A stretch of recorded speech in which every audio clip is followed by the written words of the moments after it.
বন্ধুরা আমরা অনেক সময় ভিডিও ড্রয়িং দেখাই কিন্তু রং দেখাই না, আবার অনেক সময় রং দেখাই কিন্তু ড্রয়িং দেখাই না। এটা যেমন আমাদের একটি আর্ট স্কুল, এই আর্ট স্কুলে যারা পড়ে তাদেরকে যে রংটা আমরা তৈরি করে দিই, আমরা সেই রংগুলো দেখা যায় আজকে ড্রয়িংটা করে দিলাম, আমরা পরবর্তী ক্লাসে আবার রং করে দিলাম। যেমন কুশল আগে এটা আমি কুশলকে এঁকে দিয়েছি, এই ড্রয়িংটা সে 2-3 দিন বসে করছে এবং শিখছে। তুমি কি এটা আঁকতে পারো? হ্যাঁ, জোরে কথা বলো, আঁকতে পারো? কি নাম তোমার? কুশল। কুশলকে আমরা এঁকে দিয়েছি, আর এই দুটা পাখি তার চাহিদা মতো এই দুটা পাখি আমরা করে দিয়েছি।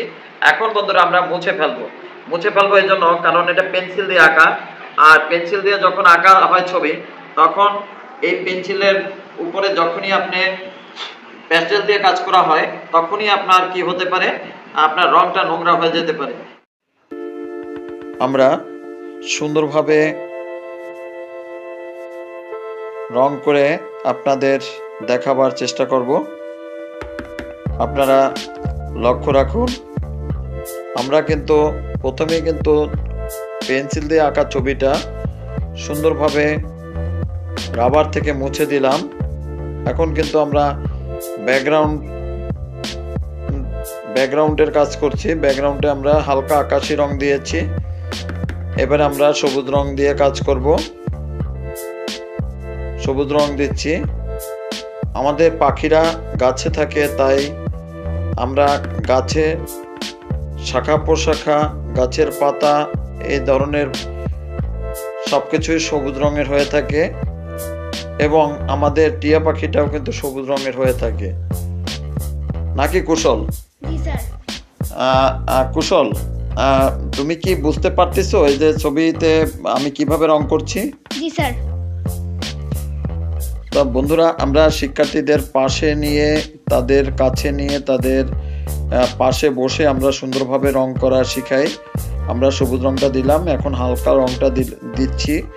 এরপরে আমরা পর্যায়ক্রমে আস্তে আস্তে একটু গাছের আলো ছায়া তৈরি করার জন্য একটু নেভি ব্লুটা একটু যুক্ত করব।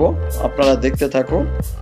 আমাদের শিক্ষার্থীদের কাছে নিয়ে করলে যেটা হয়, সে যখন করে তখন ভালোভাবে উক্ত বিষয়টি কিন্তু বুঝতে পারে। আপনারা দেখতেই পাচ্ছেন আমাদের কিন্তু প্রায় কার্যক্রম শেষ। এবারে টিয়া পাখির গলায় কিন্তু একটা মালা থাকে লাল রঙের, ঠোঁটটিও কিন্তু খুব ধারালো থাকে, লাল থাকে, তাই আমরা ঠোঁটের কাজ করছি। এবারে আমরা চোখে একটু হালকা গোলাপির একটু রঙের ছোঁয়া দিয়ে, সাদা দিয়ে, পরে আমরা সুন্দর করে আমরা মিক্সড করে দিলাম। এখন কিন্তু আমরা একটু ডার্ক দিয়ে একটু কালো বা ডিপ খয়েরি থেকে গাছের একটু আলো ছায়া তৈরি করলাম।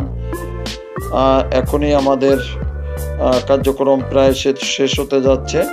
তো বন্ধুরা, যারা চ্যানেলে নতুন রয়েছেন, আমি সকলকে বলছি যে আপনারা আমাদের চ্যানেলটি নিজেরা দেখার পরে আপনারা গঠনমূলক কমেন্ট করতে পারেন, এবং আপনারা অন্যকে দেখার জন্য ফরওয়ার্ড করতে পারেন। অবশ্যই আপনার কোনো ভিডিও, কোনো কিছু, ছবি, কোনো দৃশ্য প্রয়োজন হলে অবশ্যই কোনো একটা কমেন্টে বা আমার নাম্বারে ফোন করলে আমি তাৎক্ষণিকভাবে আপনাকে এই উক্ত বিষয়টির উপরে একটি ভিডিও তৈরি করে আমি দেওয়ার চেষ্টা করব। তো বন্ধুরা, রংটা কেমন লাগছে একটু বলবেন।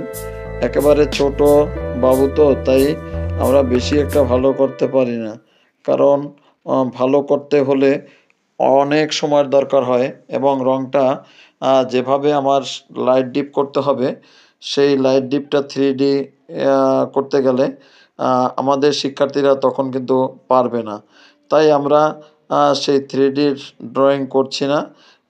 যে ড্রয়িংটা করছি সকল শিক্ষার্থীরা পারবে। আপনারা দেখুন, আমার পাশে আমার শিক্ষার্থী বসা আছে, আমি শিক্ষার্থীর সঙ্গে কথা বলবো। কুশল, জি স্যার। বাবু, তুমি কি এত সময় যে রংটা করছি তুমি কি বুঝতে পারছো? জি স্যার। তুমি কি পরবর্তীতে আমাকে এরকম একটি সুন্দর টিয়া পাখি করে দিতে পারবে? জি স্যার। রংটা কি খুব কঠিন? না স্যার। বন্ধুরা, শুনলেন যে আমাদের শিক্ষার্থী পুনরায় এসে আবারও আমাকে এরকম একটি টিয়া পাখি দুটি টিয়া পাখি একটি ডালে বসা আছে এমন একটি মুহূর্ত আমাদের এঁকে দেখাবে এমন প্রতিশ্রুতি দিয়েছেন। আমরা আমাদের শিক্ষার্থীর জন্য মঙ্গল কামনা করছি। আপনারাও মঙ্গল কামনা করবেন। ধন্যবাদ।